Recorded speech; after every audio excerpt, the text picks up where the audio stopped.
Hello students, आप सभी का फिर से एक बार स्वागत है। आज हम जो टॉपिक पढ़ने जा रहे हैं वो है एंडोक्राइन ग्लैंड्स, अंतःस्रावी ग्रंथियाँ। अंतःस्रावी ग्रंथियाँ जो होती हैं, इनको पढ़ने से पहले हम इसे समझ लेते हैं कि अंतःस्रावी ग्रंथियाँ, ये जो ग्लैंड्स होती हैं, ग्रंथियाँ होती हैं, वो कितनी प्रकार की होती हैं।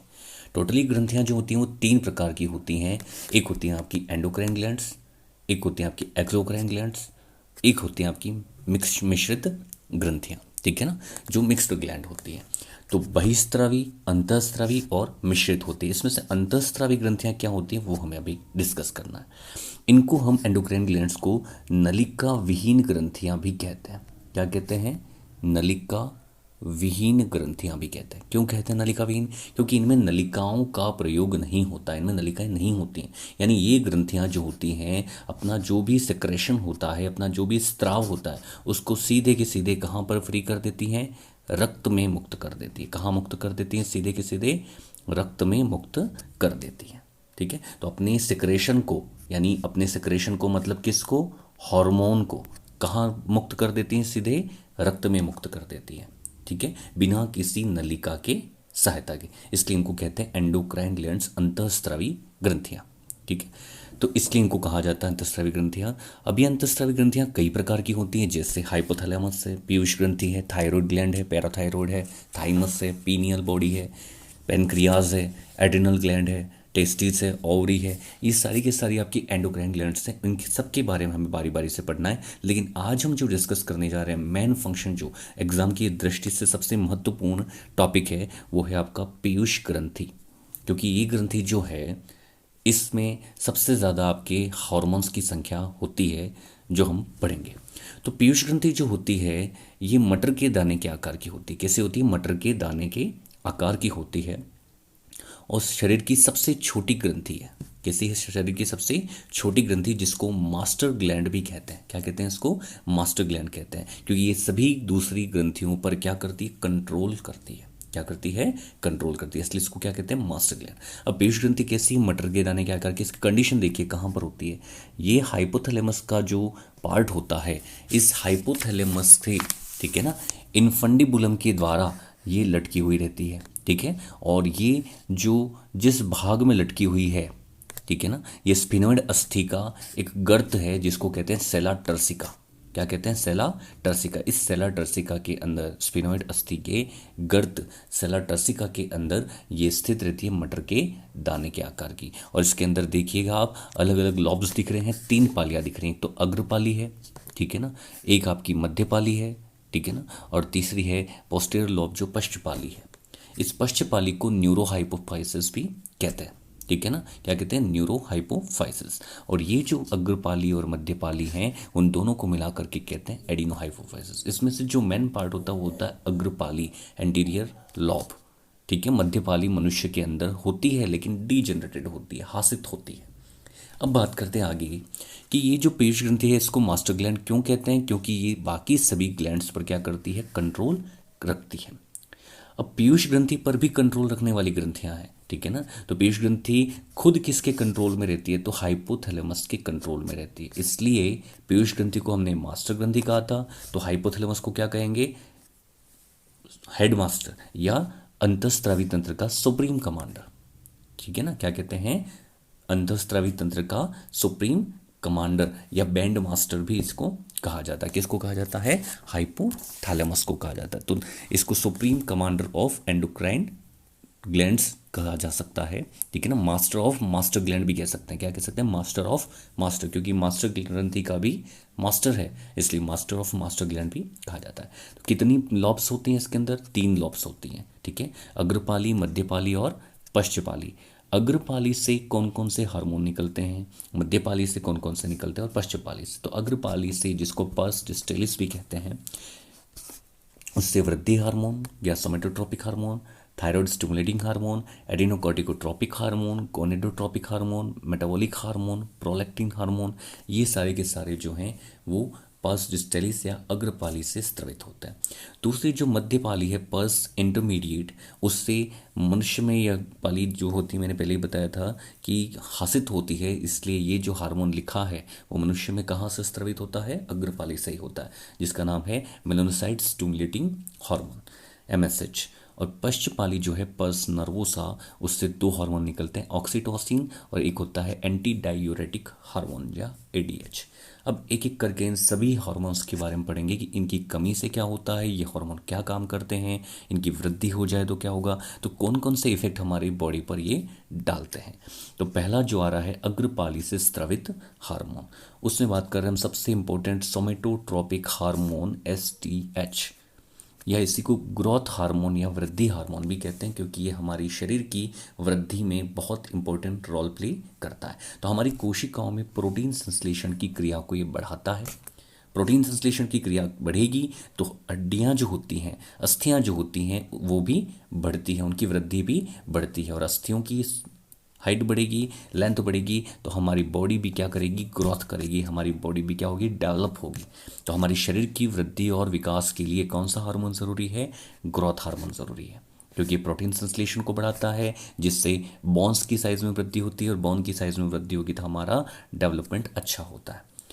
अब इसकी कमी हो जाए तो क्या होगा, इसकी कमी से क्या होगा, वृद्धि नहीं होगी, व्यक्ति कैसा रह जाएगा, बोना रह जाएगा, जिसको इटलियोसिस, नैनिज्म, बोनापन या ड्वार्फिज्म भी कहा जाता है। जैसे हम सर्कस में देखते हैं, ऐसे व्यक्ति को हम मिजेट्स कहते हैं। क्या कहते हैं, मिजेट्स, यानी जो बोने होते हैं, साइज में छोटे होते हैं, सर्कस में आपने देखे होंगे छोटे छोटे होते हैं।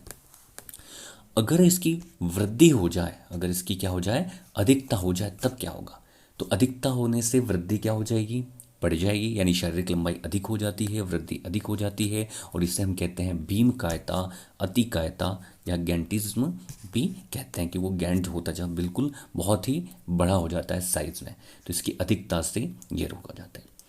अब अगर वृद्धि अवस्था पूरी हो जाए, यानी जो वयस्क अवस्था आ जाए, एडल्ट स्टेज आ रहा है, उसके बाद में ये हार्मोन बढ़ जाए, यानी बचपन में बढ़ेगा तो वृद्धि बढ़ेगी, लेकिन एडल्ट स्टेज तक आने के बाद में अगर ये हार्मोन का सिक्रेशन बढ़ जाए, इसका हाइपर सिक्रेशन हो जाए, तो शरीर की वृद्धि तो होगी लेकिन बराबर नहीं होगी, बराबर अनुपातिक रूप से रेशो के हिसाब से नहीं होती है। शरीर के कुछ भाग, जैसे चेहरे की अस्थियाँ बढ़ जाती हैं, हाथ लंबे हो जाते हैं, सीने की अस्थियाँ मोटी हो जाती हैं, है ना, शरीर बिल्कुल बेढंगा हो जाता है, कुरूप दिखता है। इस कंडीशन को कहते हैं एक्रोमिगैली।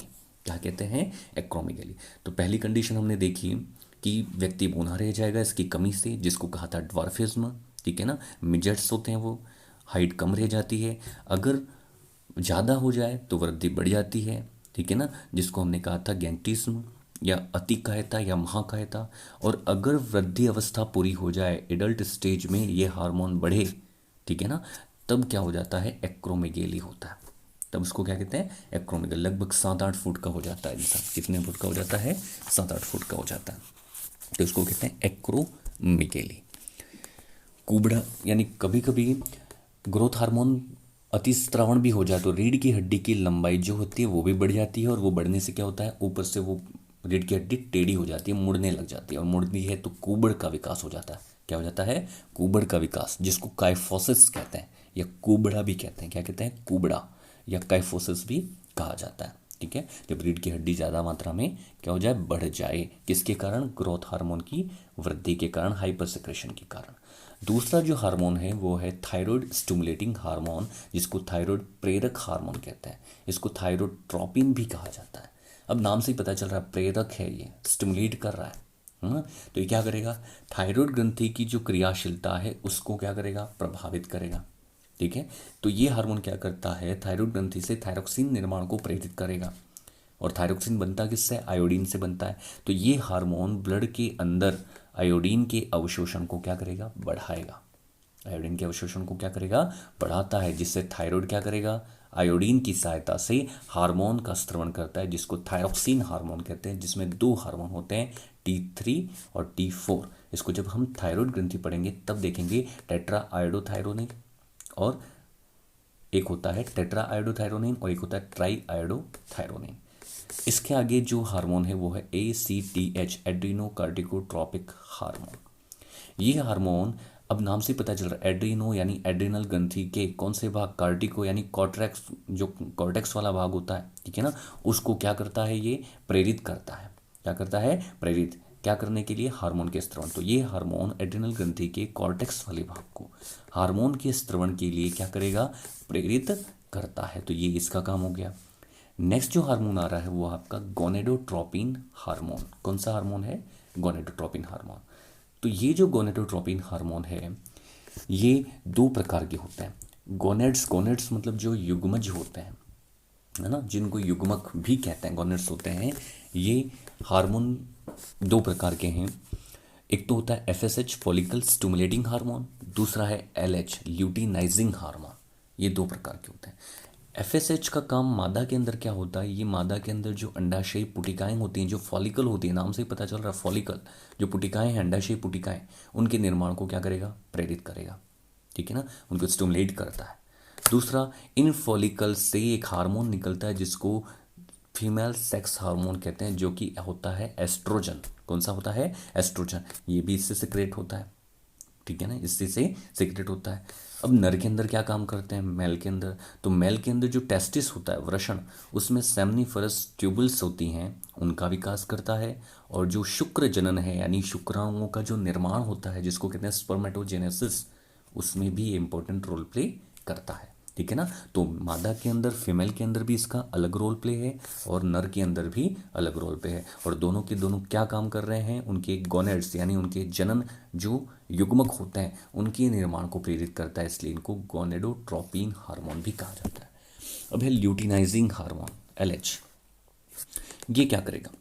ये मादा के अंदर जो कार्पस ल्यूटियम होता है, ठीक है ना, अंडाशय के का एक भाग है ये मादा के, तो कार्पस ल्यूटियम के विकास को क्या करेगा? प्रेरित करेगा। और इस कार्पस ल्यूटियम से प्रोजेस्टेरॉन हार्मोन का स्त्रवण होता है। कौन से हार्मोन का स्त्रवण होता है? प्रोजेस्टेरॉन हार्मोन का, जो कि क्या है? फीमेल सेक्स हार्मोन कहा जाता है। कौन सा हार्मोन है? फीमेल सेक्स हार्मोन भी कहते हैं।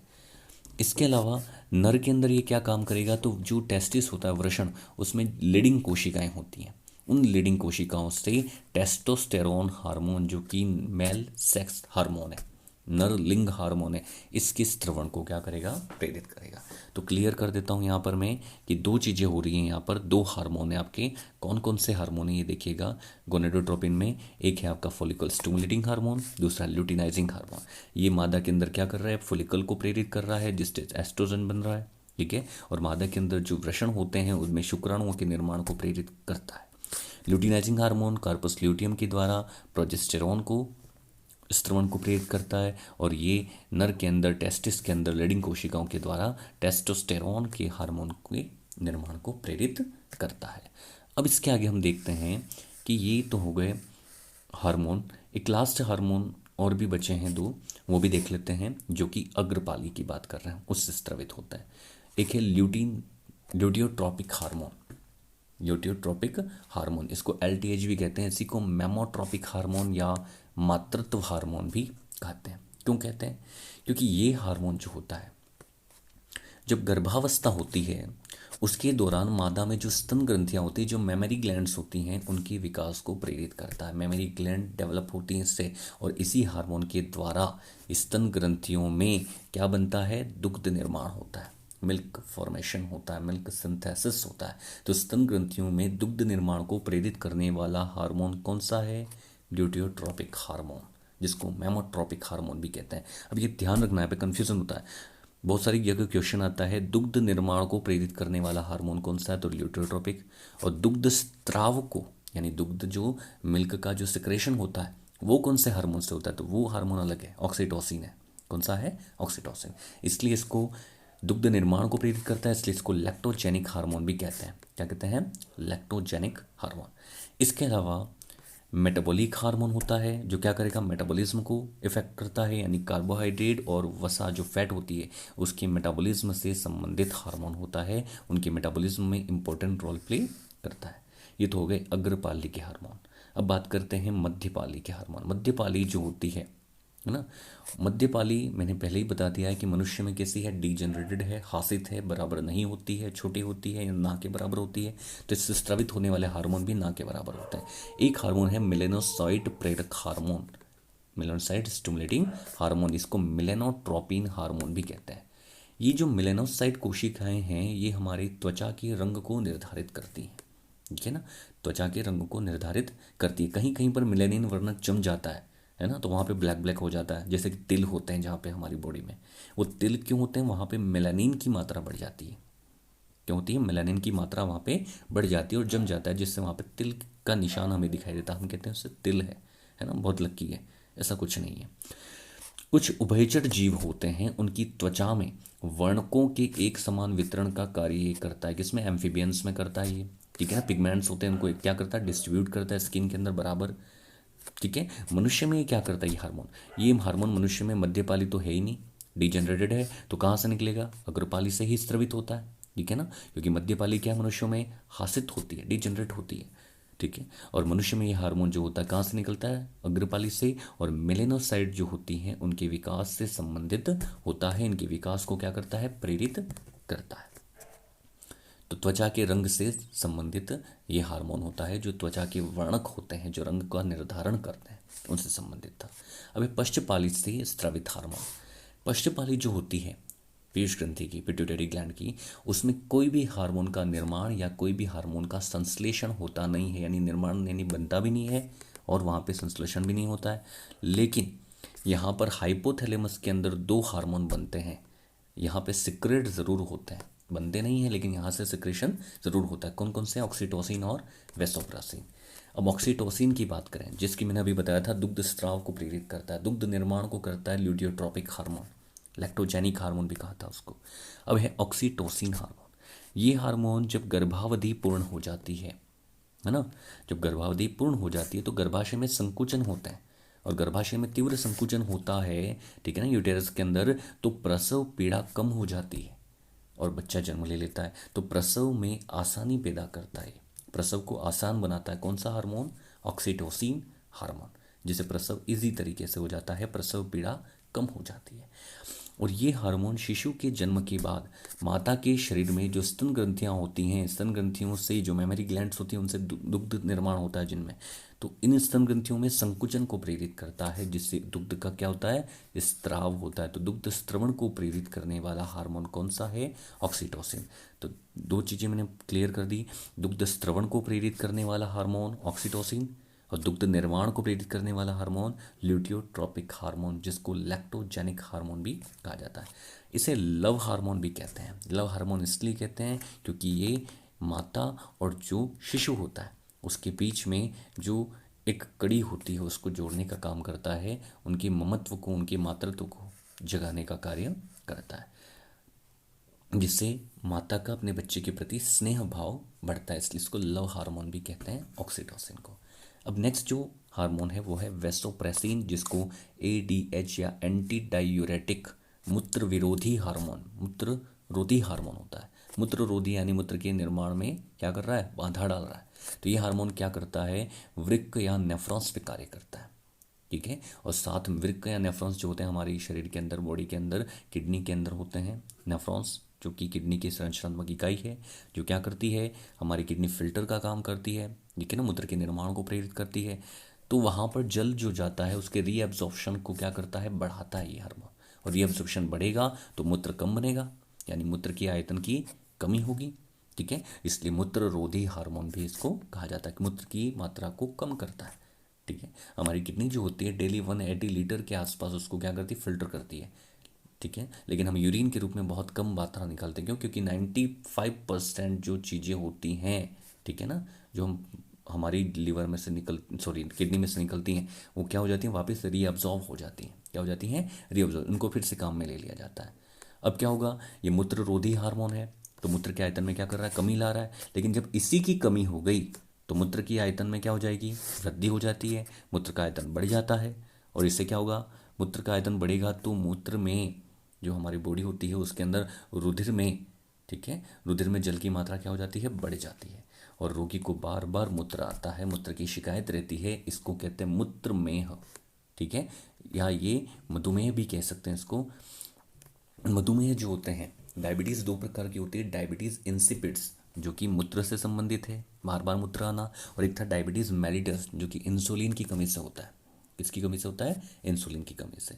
इसके अलावा इस हार्मोन का एक और काम है, ये हार्मोन हमारी जो रक्त नलिकाएं होती हैं, ब्लड वेसल्स होती हैं, उनमें संकुचन को, उनके कॉन्ट्रैक्शन को भी प्रेरित करता है, ठीक है ना। और हमारे ब्लड प्रेशर को भी क्या करता है, रेगुलेट करता है। तो ब्लड प्रेशर को रेगुलेट करने का काम भी इसका ही होता है। अब इसके अलावा एक और यहाँ पर नोट्स है जिसमें मैं साइमंड्स के रोग के बारे में बता रहा हूँ। साइमंड का रोग क्या होता है? तो शिशु का जब विकास होता है, उस विकास के दौरान जो पीयूष ग्रंथि होती है जिसका काम होता है वृद्धि करना, है ना, इस पीयूष ग्रंथि की जो अग्रपाली है ये नष्ट हो जाए। अग्रपाली से ग्रोथ हार्मोन निकलता है जिससे वृद्धि होती है, तो बच्चे का विकास नहीं होगा अगर अग्रपाली क्या हो जाएगी, नष्ट हो जाएगी। तो बच्चे का विकास प्रभावित होता है, सीने की जो अस्थियां हैं वो मोटी हो जाती हैं, कुबड़ का विकास हो जाता है, त्वचा पर झुर्रियाँ आ जाती हैं, उम्र से ज़्यादा उम्र लगती है, शिशु बड़ा दिखाई देता है उम्र से ज़्यादा, जिसको साइमंड्स का रोग कहते हैं। यानी वृद्धि हार्मोन कम मात्रा में निकले तो मनुष्य के जो टिश्यूज़ होते हैं वो नष्ट हो जाते हैं, ऊतक नष्ट हो जाते हैं और मनुष्य समय से पहले बूढ़ा दिखाई देता है, कमज़ोर दिखाई देता है। ठीक है, तो आज हमने पिट्यूटरी ग्लैंड के बारे में पढ़ा है।